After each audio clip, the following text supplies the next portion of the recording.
Depuis 2015, la crise sociopolitique qui perdure au Burundi suscite de vives inquiétudes. Pour certains observateurs et notamment du côté de l'Église catholique, un dialogue inclusif serait la solution pour mettre fin à cette crise politique qui a fait plusieurs centaines de victimes et autant de déplacés.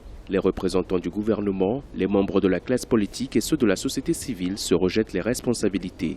Pour le président de la conférence des évêques, des négociations sont nécessaires pour mettre fin à la crise car à l'extérieur du Burundi, les camps de réfugiés ne désemplissent pas. Depuis le début de la crise, on a vu quand même que l'Église catholique s'est beaucoup impliquée. Je ne crois pas vraiment que l'Église catholique, elle seule, avec cet appel, va réussir. Ce conseil de l'Église, c'est une position qui est claire, encouragée et qui nous réconforte en tant que les gens qui sont sous la pression. Il faut que le pouvoir en soi accepte de dialoguer. Il ne faut pas que le pouvoir pointe toujours les gens de l'opposition, les gens opprimés, et que c'est eux qui sont mauvais. Le Burundi est plongé dans une importante crise sociopolitique depuis l'annonce de la candidature du président Nkurunziza en avril 2015. Vainqueur de ce scrutin malgré la controverse et au terme d'une élection boycottée par l'opposition, le chef de l'État est appelé à jouer la carte de l'apaisement. Le pays affiche une santé économique et financière inquiétante. Dépendant à près de 50% de l'aide internationale, Bujumbura a écopé de multiples sanctions de la part de ses partenaires qui veulent ainsi maintenir la pression sur le gouvernement.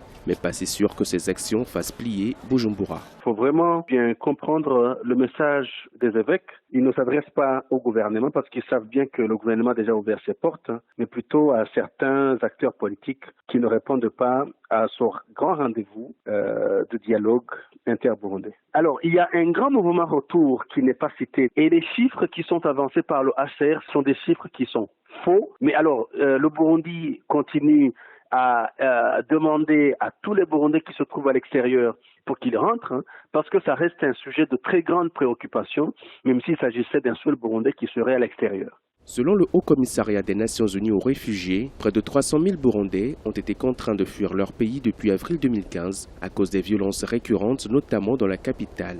Lundi 21 novembre, des membres de la société civile burundaise et des ONG ont tenu une table ronde à Bruxelles.